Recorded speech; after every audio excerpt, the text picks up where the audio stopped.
Channel viewers எல்லாருக்கும் வணக்கம். Videos பண்ணி ரொம்ப நாள் ஆகுது.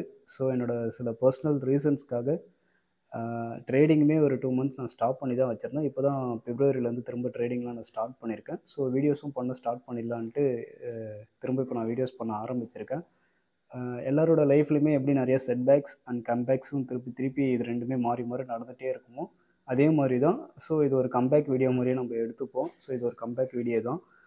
இந்த கம்பேக் வீடியோவில் நல்ல ஒரு மோட்டிவேஷ்னல் ஸ்டோரியோடு நான் திரும்ப என்னோடய ஜேர்னியை ஸ்டார்ட் பண்ணணும்னு நான் ஆசைப்பட்றேன். அதனால் ஒரு குட்டி ஸ்டோரியை நான் இந்த வீடியோவில் நான் உங்களுக்கு சொல்லணும்னு நான் ஆசைப்பட்றேன். கண்டிப்பாக இந்த குட்டி ஸ்டோரி வந்து கண்டிப்பாக உங்களுக்கு உள்ள ஒரு தெளிவை கொடுக்குன்றதுல எந்த ஒரு சந்தேகமும் இல்லை. அதே மாதிரி நிறைய பேர் மெசேஜஸ் பண்ணிகிட்டே இருந்தீங்க, நல்லா இருக்கீங்களா, என்ன பண்ணிட்டுருங்க அப்படின்ட்டு. நான் நல்லா இருக்கேன். கண்டிப்பாக நீங்கள் எல்லாருமே நல்லா இருப்பீங்கன்ட்டு நான் நம்புகிறேன். ஸோ வாங்க நம்ம இன்றைக்கான வீடியோக்குள்ளே போயிடலாம். ஒரு ஊரில் என்ன மாதிரியே ஒரு பையன் இருந்தானா. அவனுக்கு பார்த்திங்கன்னா சரியாக அந்த அளவுக்கு படிப்புலேயும் அவனுக்கு ஆர்வம் இல்லை. அதே போல் அவனுக்கு பார்த்திங்கன்னா எங்கேயும் ஊரை விட்டு வெளியே போயிட்டு வேலை பார்த்து பழிச்சிக்கிற அளவுக்கு அவனுக்கு திறமையும் இல்லையா. ஏன்னா அவனுக்கு வந்து சரியாக மற்றவங்க கூடலாம் பேச வராது, பழக வராது. மோஸ்ட்லி அவன் வந்து ஒரு இன்ட்ரோவெர்ட்டு தான். அவனுக்கு அந்த அளவுக்கு பேச வராது. ஏன்னா இந்த உலகத்தில் போயிட்டு நம்ம வெளியில் போயிட்டு பிழைக்கணுன்னா கண்டிப்பாக பேசுகிற திறமை வேணும். அந்த திறமையும் அவனுக்கு கிடையாது. ஆனால் என்ன ஒரு பிரச்சனைன்னு பார்த்தீங்கன்னா அவனுக்கு நிறையா கனவுகள் இருக்குது. பெருசாக எதாவது சாதிக்கணும், பெருசாக வரணும், பெரிய ஆள் ஆகணுன்ற அந்த ஆசை கனவுகள்லாம் மட்டும் அவனுக்கு நிறையா இருக்கான். பட் அது எப்படி அச்சீவ் பண்ணுறது, என்ன பண்ணுறதுன்னு தெரியாமல் அவனுக்கு தெரிஞ்ச நிறைய முயற்சிகளை எடுத்து எல்லாத்துலேயுமே நிறைய ஃபெயிலியர்ஸை சந்தித்து நிறையா தோல்விகள் அவமானத்தெல்லாம் சந்தித்து இப்போ பெரிய கடன்களை எல்லாம் சுமக்கிற அளவுக்கு அவன் ரொம்ப அடிமட்டத்துக்கு போயிட்டு இருந்தானா. ஸோ அந்த மாதிரி இருந்தாவே சுற்றி இருக்கவங்க எல்லாருமே அவனை வந்து இவன் வேலைக்காகாதவன், இவன் ஒன்றுமே பண்ண முடியாது, அவ்வளோதான் அப்படின்ற மாதிரி தான் நிறைய பேர் நினைப்பாங்க, பேசிக்குவாங்க. அதுவும் இல்லாமல் அவனுக்கு பார்த்திங்கன்னா மனசு கொஞ்சம் இறக்க குணம் அதிகம். அதனால் சீக்கிரமாக எல்லாருக்கிட்டையுமே ஏமாந்து போய் நிற்கிற ஒரு ஆளாக தான் அவன் இருந்தானா. அவன்கிட்ட இருக்க அந்த தாழ்வு மனப்பான்மையாலே அவன் வந்து மோஸ்ட்லி வீட்டை விட்டு கூட வெளியே வரமாட்டானா. ஊரில் அவன் இருக்கானா இல்லையான்றது நிறைய பேருக்கு தெரியாது. அந்த மாதிரி வீட்டுக்குள்ளேயே தான் அவன் இருப்பானா. ஆனாலும் அவனுக்குள்ளே ஒரு ஆசை, ஏதாச்சும் பெருசாக சாதித்து அவன் திறமையை நிரூபித்து அவனும் ஒரு வெற்றியாளனாக வரணுன்ற அந்த ஒரு ஆசை மட்டும் இருந்துச்சான். பட்டு கூட இருக்கவங்க எல்லாமே அவனோட மதிப்பு தெரியாமல் அவனை எல்லாம் காயப்படுத்திட்டு கஷ்டப்படுத்திட்டு அவன்கிட்ட ஒரு திறமையுமே இல்லை, அவன் வேஸ்ட்டு, இத்தனை வருஷத்தில் எல்லா பசங்களும் எவ்வளோ முன்னேறி எவ்வளோ தூரம் அழகாக போயிட்டாங்க, இவன் மட்டும் என்னமோ முயற்சி பண்ணுறான், அதை பண்ணுறான், இதை பண்ணுறான்ட்டு என்னென்னமோ பண்ணி கடைசியாக எல்லாத்தையும் லைஃபே வீணாக்கிட்டு இப்படி உக்காந்துட்டு கிடக்குறான் அப்படின்ற மாதிரி அவனை எல்லாருமே மட்டம் தட்டி தான் பேச ஆரம்பித்தாங்களாம். அவனை எல்லாமே குறைச்சி தான் எடை போட்டாங்க. அவனுக்கு அந்தளவுக்கு அவன் மதிப்பே இல்லாத மாதிரி ஒரு ஆளாக அவனை ஆக்கிட்டு இப்படியே சொல்லி அவனை ரொம்ப கஷ்டப்பட்டுட்டு இருந்தாங்களாம். ஸோ இதெல்லாம் நினச்சி அவன் வந்து ரொம்ப வருத்தப்பட்டுட்டு ஒரு மூலையில் முடங்கி கிடந்தானாம். என்னடா இதை இவ்வளோ முயற்சி எடுத்தோம், அப்படி வாழலாம் இப்படி வாழலாம், பெருசாக கனவு கோட்டெல்லாம் கட்டி அவ்வளோ முயற்சியெல்லாம் எடுத்தோம், எதுவுமே நம்மளுக்கு கை கொடுக்காம கடைசியில் இவ்வளோ பெரிய பிரச்சனைகள் வந்து மாட்டி இவ்வளோ கடன் சுமைகளை சுமந்துக்கிட்டு இவ்வளோ அவமானங்களை சுமந்துட்டு இப்படி கூனி குறுகி வீட்டை விட்டு வெளியே கூட போக முடியாமல் இப்படி உக்காண்ட்ருக்குமே அப்படின்ட்டு ரொம்ப ஃபீல் பண்ணிவிட்டு உக்காண்ட்ருந்தானா. அவன் இந்த மாதிரி ரொம்பவும் சோகமாக டல்லாக எல்லாமே முடிஞ்சு போச்சு அவ்வளோதான் அப்படின்ற மாதிரிலாம் நினச்சிட்டு அவன் ஒரு மூலையில் முடங்கி கிடக்கிறத பார்த்துட்டு அவங்க வீட்டில் இருக்க அவங்க அப்பா வந்து ஏன் இந்த மாதிரி இருக்க என்ன அப்படின்ற மாதிரிலாம் ஒரு நாள் மனசு விட்டு பேசலான்ட்டு இந்த மாதிரி கேட்டாங்களாம். அப்போ அவன் மனசில் இருக்கிறது எல்லாத்தையுமே அவன் சொன்னானா.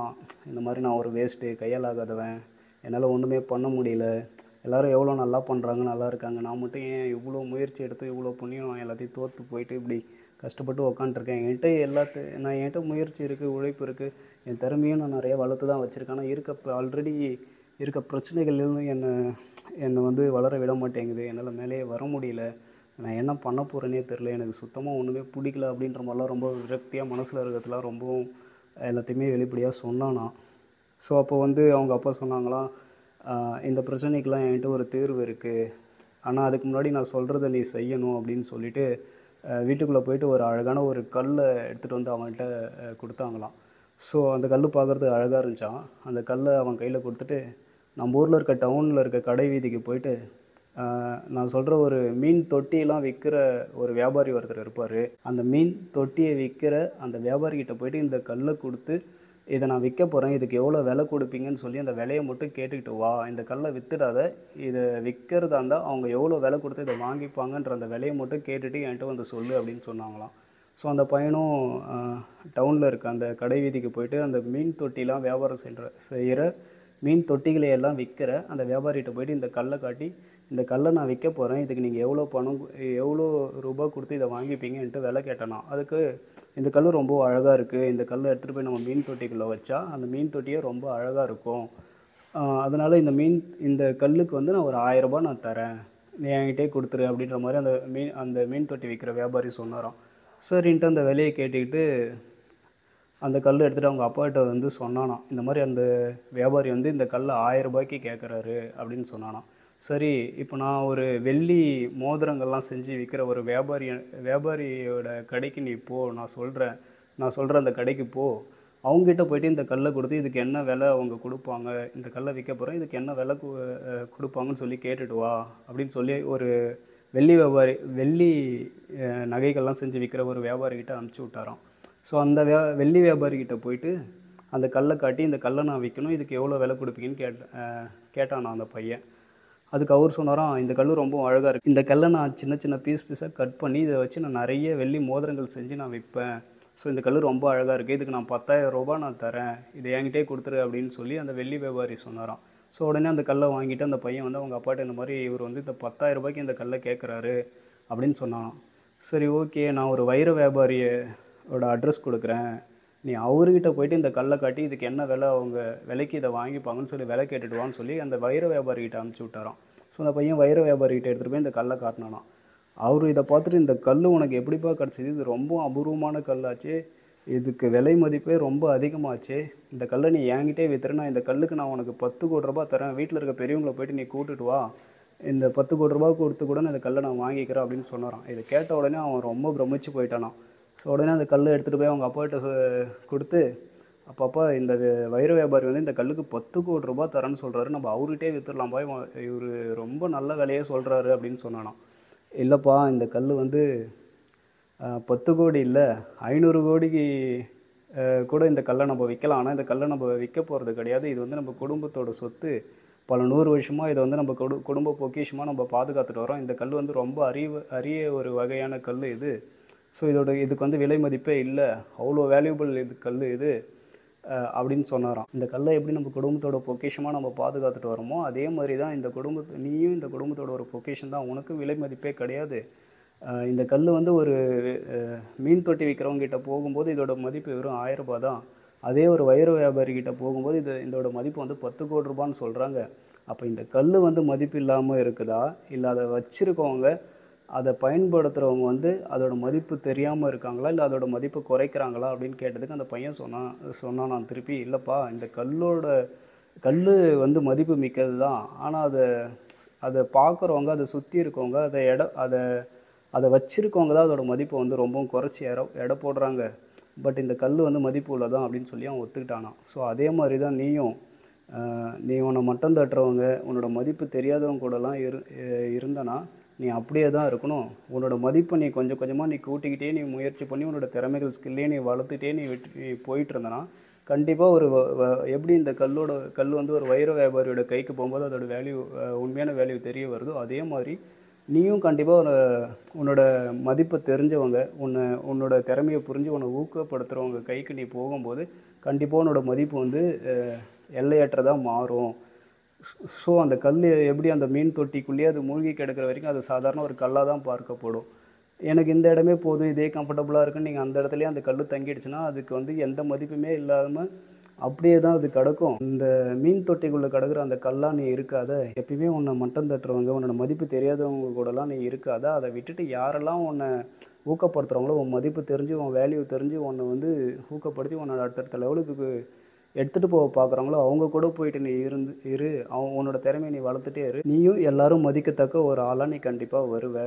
ஸோ யாரும் நம்ம எல்லாருமே மட்டம் தட்டுறாங்க, உன்னை மதிக்க மாட்டுறாங்க, நீ கையால் ஆகாதவன், நீ வேலைக்கு ஆகாதவன், உனக்கு மதிப்பே இல்லைன்னு சொல்கிறாங்கன்னா அது வந்து உன்னோட தப்பு இல்லை, அது வந்து அவங்களோட அறியாமை தான், உன்னோட மதிப்பு அவங்களுக்கு தெரியல அவ்வளோதானே தவிர நீ இதை நினச்சிலாம் நீ ஃபீல் பண்ணவே வேணாம்.